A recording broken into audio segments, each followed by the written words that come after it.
m'appelle Léa Scabello, j'ai 26 ans et j'ai obtenu mon bachelor marketing et communication à l'ISCOD en février 2024. Aujourd'hui, je cherche une alternance pour la rentrée pour continuer sur un master en présentiel parce que c'est une école beaucoup plus spécialisée. Je vais me spécialiser dans le vin. J'ai choisi de passer par l'ISCOD parce que c'était un vrai tremplin pour ensuite reprendre mes études et avoir un master. Je revenais d'Irlande en fait en fin 2022 et étant donné que les rentrées avaient déjà commencé, l'ISCOD m'a paru comme la solution la plus évidente pour faire une rentrée en décalé sans perdre une année supplémentaire et de plus en alternance. Mon alternance, je l'ai effectuée chez Brico Privé où j'étais community manager. Donc, je faisais partie de l'équipe communication qui elle-même faisait partie de la grande équipe marketing. Donc mes missions principales étaient de gérer les réseaux sociaux de cette entreprise.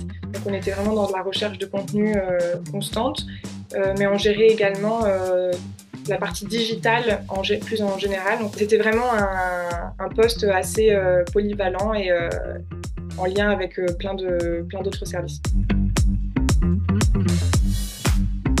L'alternance, il n'y a pas mieux comme rythme de formation pour vraiment avoir une idée précise du métier dans lequel on se lance.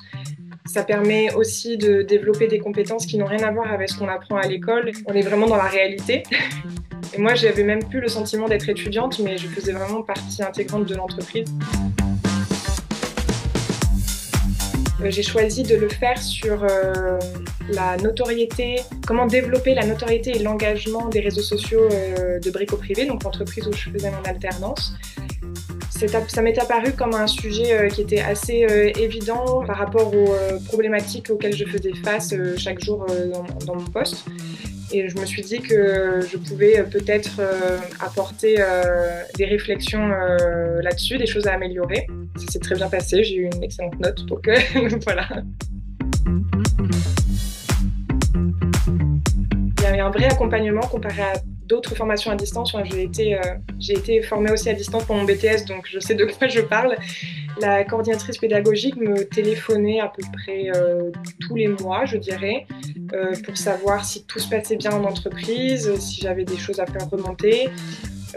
Pour me rappeler aussi les formalités sur l'absentéisme, les devoirs qu'on a à rendre, etc. Des fois, j'ai eu des questions qui concernaient les congés ou si des fois il fallait décaler un jour d'école pour le remplacer par un jour d'entreprise, etc. Et ma coordinatrice pédagogique était toujours très réactive. Avec ma learning coach, donc on avait rendez-vous à peu près toutes les 4 semaines en visio pour qu'elle me donne les tâches à effectuer pour le mois d'après afin que je puisse avancer et me retrouver dans mon organisation de rédaction de mémoire. C'est vraiment très bien passé parce qu'elle était très claire, très à l'écoute, très réactive aussi si j'avais des questions entre les 2 rendez-vous que l'on avait.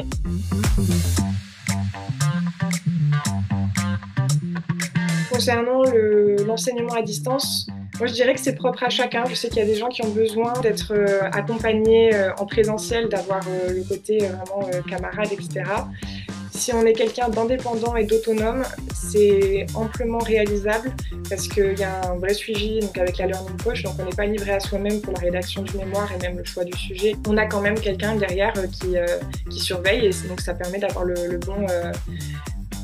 bon juste milieu, je dirais. Et ça permet aussi de gérer son emploi du temps plus facilement parce que sur la journée de cours, en soi, du moment qu'on fait nos 7 heures de formation, si on fait plus du matin, plus de l'après-midi, plus du soir, ça permet de gérer, si on a une vie de famille à côté ou autre, de mieux gérer, je pense, que si on était en présentiel.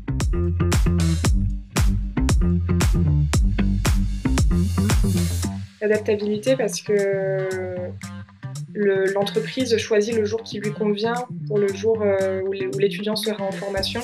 C'est l'idéal et même si l'entreprise a besoin qu'une semaine l'étudiant soit là à 100%, il y a toujours moyen de décaler le jour de formation sur une autre semaine.